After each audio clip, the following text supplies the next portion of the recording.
कहते हैं। और इधर वामदेव वशिष्ठ तब आए, सचिवे महाजन सकले बुलाए। हे लाल भरत, सर्वप्रथम तभी सुमंत्र जी भी वहां पहुंचते हैं। सर्वप्रथम तुम अपने कर्तव्य का पालन करो और अपने हृदय में धैर्य को धारण करो। तात अपने मन में हृदय को धारण करके आज जो कार्य है, जो अवसर है, उस कार्य को करो। जाओ सर्वप्रथम अपने पिता की अंत्येष्टि क्रिया करो, संपन्न करो, तत्पश्चात मेरे पास पुनः आओ। ताकि हृदय धीरज धरऊं, करहु जो अमिल सरवाज। उठे भरत गुर वचन सुने, करन कहूं सब साज।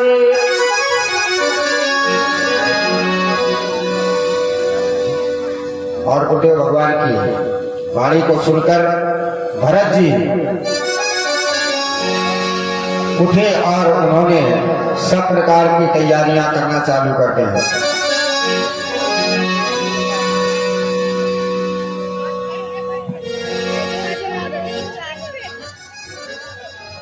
हे तात भरत, अयोध्या में जो घटना हुई है उस घटना की पूर्ण जानकारी तुम्हें तुम्हारी माता के द्वारा अवश्य ही प्राप्त हो गई होगी।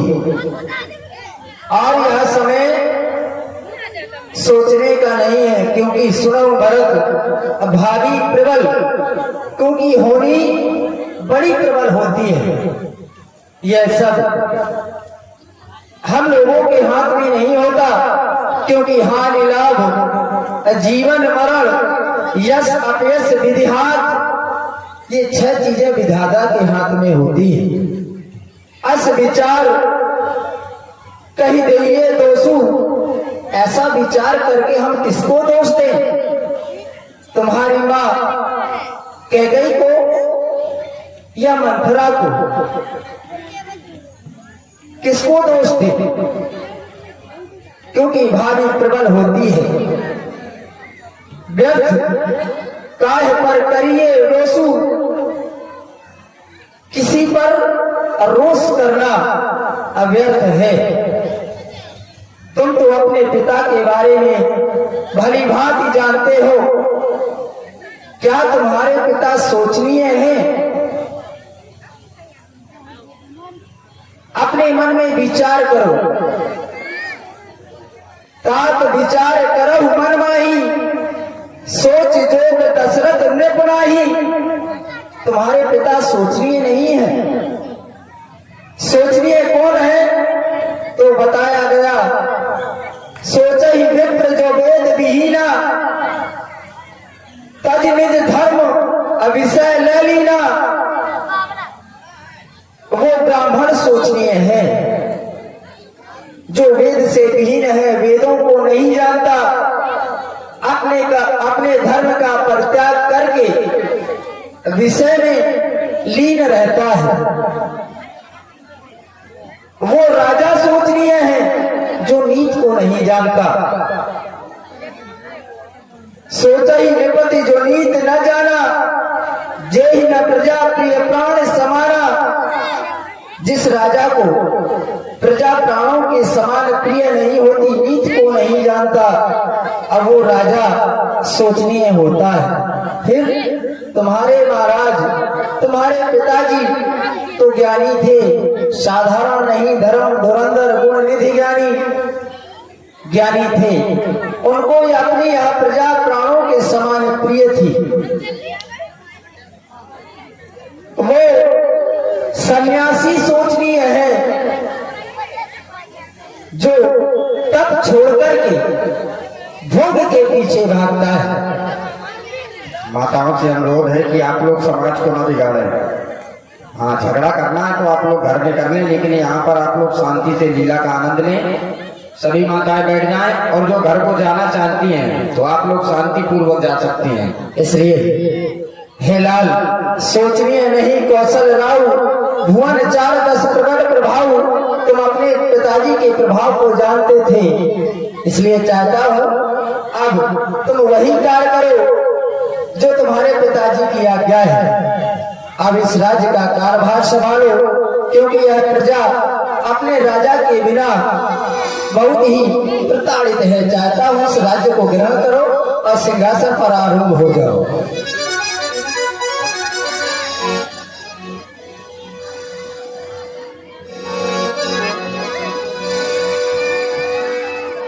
मोहि उपदेश दीन गुरनी का, प्रजा सचिव संपत्ति सभी का।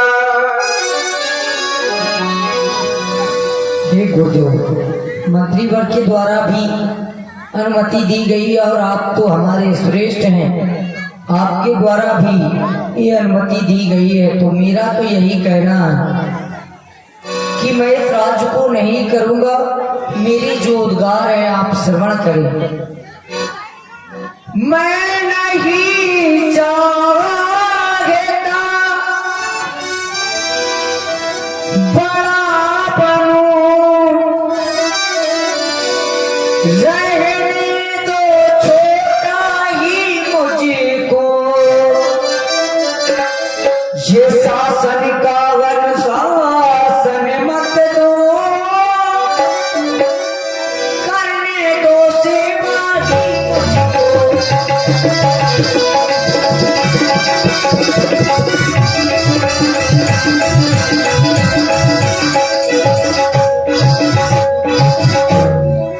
सेवक का स्वामी बनना तो सेवक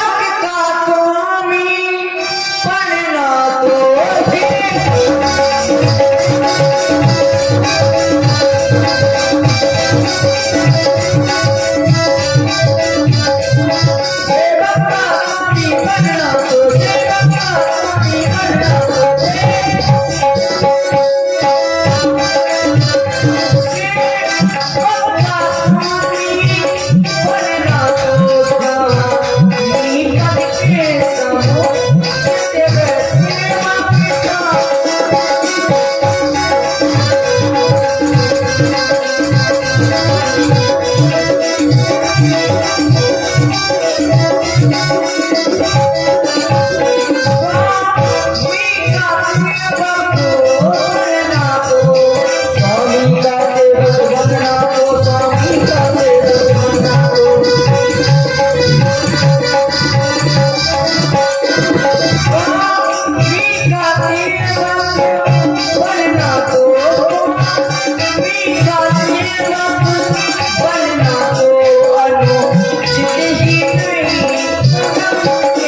बनना कि मैं अपने भई भैया को मना कर लाऊंगा और उनका राज उन्हें वापस करूंगा।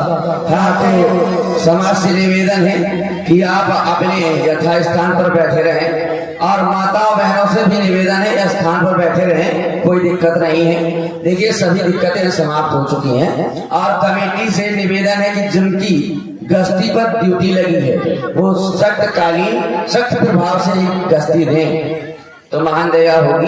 और आप लोग सभी लोग निश्चिंत होकर बैठे, कमेटी अपना कार्य भरपूर प्रकार से कर रही है। सभी लोग बैठ जाएं और कमेटी के लोगों से निवेदन जिनकी गश्ती में ड्यूटी लगी है वो अपना थोड़ा संभालें और सख्ती से गश्ती दें। धन्यवाद। हे लाल, तुम्हारे विचारों को सुना, सुनकर के हृदय में प्रसन्नता हुई, लेकिन मैं तो राजाज्ञा का पालन कर रहा था।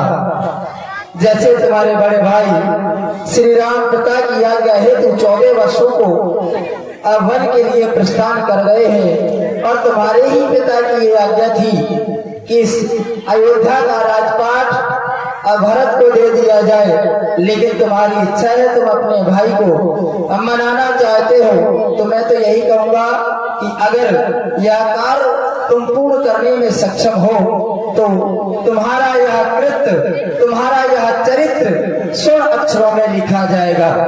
अगर तुम अपने भैया को मनाना चाहते हो तो चलने की तैयारी करो। जो भी मेरे भैया से मिलना चाहता हो सभी प्रजापुरवासियों को कह दिया जाए वो मेरे साथ वन की ओर चल सकता है। जो ही भरत जी ने प्रवासियों को कहा कि जिसको हमारे साथ वन की ओर चल